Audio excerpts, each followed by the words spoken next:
మేము మీకు కాదు ప్రజలకు చెప్తున్నాము, ప్రజలు నమ్ముతున్నారు, ప్రజలు ఆహ్వానిస్తున్నారు, ప్రజలు ఆదరిస్తున్నారు. అందుకనే మేము ఏమంటున్నామనంటే మీరు ఈ రోజు చేసిండ్రు 10 సంవత్సరాలు చేసిండ్రు అంటేనే మీరు చెప్పినట్టే ఇంటికాడ కూర్చోబెట్టిర్రు.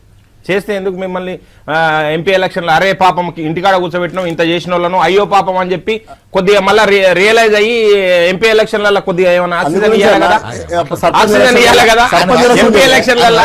ఎంపీ ఎలక్షన్లేమో మొత్తానికి 0కు పరిమితం చేసిర్రు. తర్వాత జరిగిన ఎమ్మెల్సీ ఎన్నికల్లో పోటీ కూడా చేయలేదు, ధైర్యమే లేదు మీకు.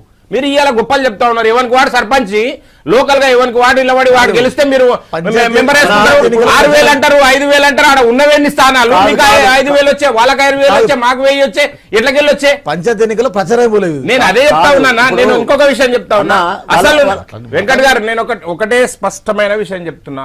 ఈ ఎన్నికలు మీరు మున్సిపల్ ఎన్నికల్లో బరాబర్ చెప్తున్నాం, మళ్ళీ చెప్తా ఉన్నాము.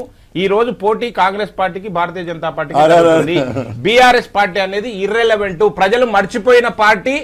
మళ్ళీ జీవితంలో తల కిందికి పెట్టి కాళ్ళు పైకి చేసి తపస్సు చేసిన కాంగ్రెస్ పార్టీ బీఆర్ఎస్ పార్టీ ఈ రాష్ట్రంలో, తెలంగాణ రాష్ట్రంలో. ఎందుకంటే విధ్వంసం సృష్టించిపోయిర్రు, తెలంగాణను నాశనం చేసిపోయిర్రు. వచ్చిన కాంగ్రెస్ పార్టీ చాత కాకుండా ఉన్నది కాబట్టి వీళ్ళ కథలు నడుస్తా ఉన్నాయి. నేను అదే చెప్తా ఉన్నా. నేను ఇంతకు ముందు కూడా చెప్పిన, మళ్ళా చెప్తున్నా.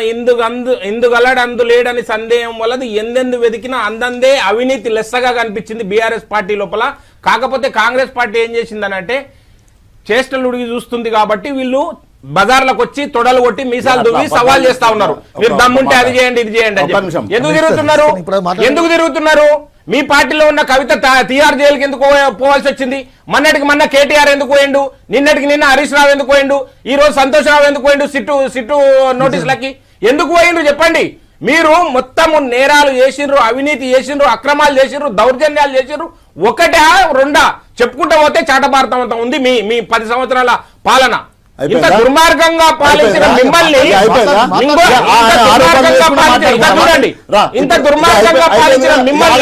మళ్ళీ హక్కున చేర్చుకుంటుంది తెలంగాణ సమాజం అని మిమ్మల్ని మీరు అనుకుంటా ఉంటే, ఇప్పుడు భారతీయ జనతా పార్టీ ఉంది అధికారంలోకి వచ్చి ఒక్కసారి కాదు 2 సార్లు కాదు 3 సార్లు ఎందుకు వచ్చినారు? ప్రజల మన్ననలు పొందినాం కాబట్టి ప్రజాపాలన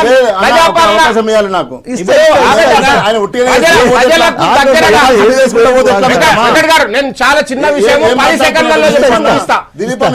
మీ మీద ఆరోపణలు కాదు, మేము చేసిన పనులు చెప్తా ఉన్నాం. మేము వచ్చిన మొదటి రోజు నుంచి సమాజంలో ఉండే చిట్ట చివరి నిరుపేద వ్యక్తికి ఈ ప్రభుత్వ ఫలాలు అందాలని చెప్పి మేము అంత్యోదయ సిద్ధాంతం ద్వారా ప్రయత్నం చేస్తున్నాము. దానికి అనుగుణంగానే భారతదేశం మొత్తం ఈ రోజు భారతీయ జనతా పార్టీ వైపు అడుగులేస్తా ఉంది. ఇంకొకటి మిత్రుడు చెప్పిండు 100% పన్నులే వస్తా ఉన్నాయని చెప్తా ఉన్నారు కదా.